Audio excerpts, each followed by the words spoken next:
What are the key considerations when you want to draft a state electricity law?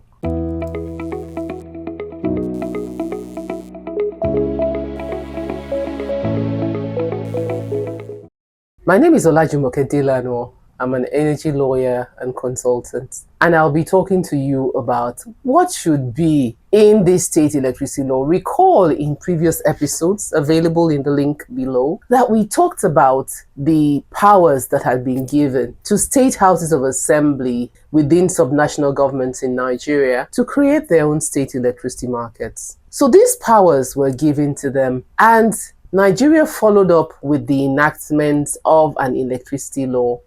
This electricity law in section 230 created the roadmap for the creation of state electricity markets. Now, one of the prerequisites, one of the requirements for any state wanting to create its own state electricity market is that the state has to enact a state electricity law. And so you may wonder, what should be in the state electricity law? Can I just copy and paste, from somewhere, take the next state, down the road and just copy them? There are some key requirements, and I'll be walking you through them today. Stay with me. The first one is that your state electricity law must not exceed the powers that had been given to the state houses of assembly by the Constitution.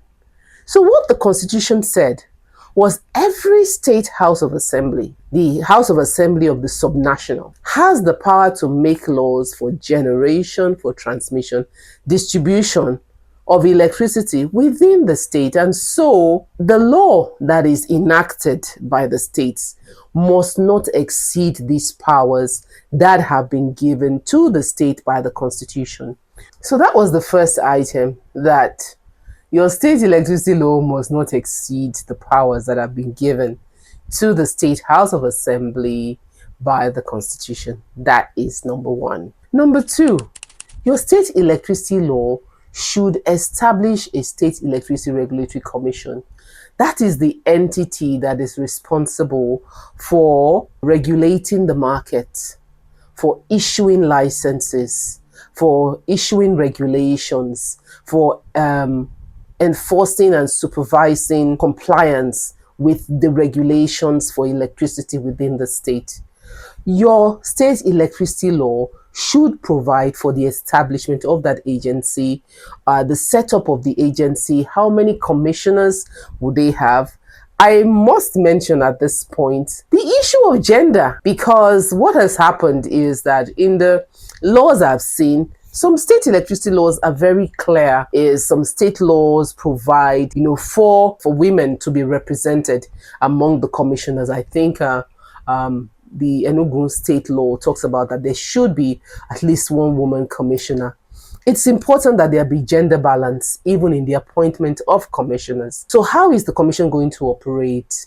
Who are the commissioners? How many commissioners will there be? How many years, will they be in office?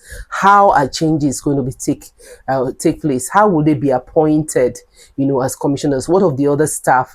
How will the commission be run? What are the powers of the commission and the commissioners? So all these things should be provided, within the establishment of the State Electricity Regulatory Commission in the law. So that's one of the important things that must be within the state electricity law. What else should be in your state electricity law? The issue of licensing. What is the SERC, State Electricity Regulatory Commission, going to do? They are going to regulate the state electricity market. And part of the regulation is regulating the operators. The operators are those that have been issued with licenses to operate, whether as generation companies, transmission companies, distribution companies, traders, retailers within the state electricity market. So the issue of licensing, what kind of licensing? The type of licensing will also help you to identify what kind of operators will be within the electricity market. Then the issue of compliance and the powers given to the State Electricity Regulatory Commission to issue orders, to issue regulations. Then what about issues of electricity offenses? This is a big deal in Nigeria, especially where there's high incidence of electricity theft. While at national level, there are, laws like the Penal Code, the Criminal Code, the Miscellaneous Offences Act that provide for electricity offences. As states and subnationals create their own state electricity laws, these laws must also provide for electricity offences and the punishment, the accompanying sentencing after, after going through the judicial process. What is the sentencing that is available? Because it's important that the sentencing be strict enough to prevent people from engaging in the unlawful activity of electricity theft, vandalism of electricity equipment and apparatus. Things like that must be covered within the law, because investors who want to come into your state and to invest in the state would also want to see how the law has provisions that protect them from theft or from the loss of their investments. So electricity offenses is key. What about tariff regulation frameworks? Tariffs is very important. What is a tariff? A tariff is the price that the end user, pays for the electricity that he consumes or enjoys. Now, there must be a methodology that is apparent and that is open to the public and potential investors to see that if I invest 100 million naira in X state electricity market, what are the parameters under which I'll be able to recover my investment? What is the methodology for recovery of investment? So the state electricity law give the State Electricity Regulatory Commission the powers to make methodologies, to issue methodologies, for the computation of tariffs. It is these methodologies that investors will look at and evaluate in order to determine whether it is worth investing in X state as against Y state, because there will be comparisons. So we have over 15 states that have indicated interest and notified to NERC that, they want to create their own state electricity markets. I'm telling you that investors will be looking and to say, okay, why should I invest in? So the law must be robust enough. What about consumer protection? That's another issue. Electricity is a very useful product, but it's also a very dangerous one, and it is important that the customer and the consumer be protected. Customers have their own obligations, definitely. Obligations to pay for electricity, not to vandalize or damage electricity equipment, not to steal electricity. So those obligations are there. So there must be provisions that allow, that provide for customer protection, that allow the commission to issue regulations, even for the protection of customers, and also to make them aware of their rights and also their obligations. So consumer protection is a big deal, which should be covered within your law. What about off-grid embedded generation? In one of the episodes, I think the very first episode in this series, I talked about the energy access gap in Nigeria, with 45% of over 200 million people not having access to electricity. That's a huge number. And each state, as they create their own state electricity markets, the question that is uppermost on their mind is, how do we plug the energy access gaps? I also mentioned that in 2024, the national grid suffered about 12 grid collapses. And each time there's a grid collapse, the whole power supply in the country goes down.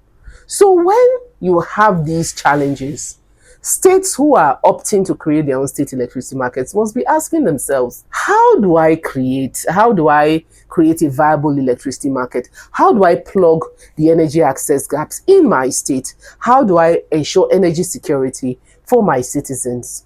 These questions must be uppermost on their minds. And so the next thing is, what type of off-grid solutions can I bring to the different states that would allow for closing the energy access gaps? And this also influences the type of investments that will come in.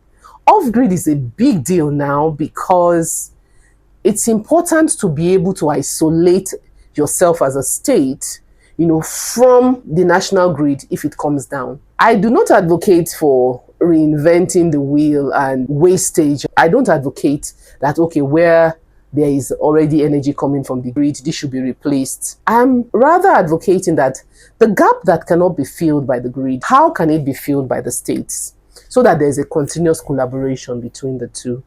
What of embedded generation is another form of upgrade, where the generation company plugs their equipment directly into a distribution network. That is also one of the ways that states can close their electricity gaps. Electrification funds and plans, it gives the power to a particular agency, usually the State Electrification Agency, another entity that is often created, within the state electricity law. And so this State Electrification Agency has the powers, working with the State Ministry of Energy, to prepare electrification plans maybe every 5 years, to ensure that they are up to date and keeping track, to what are the key requirements and needs of the state per time. What of the integrated resource planning? Energy is not a business that must be done haphazardly.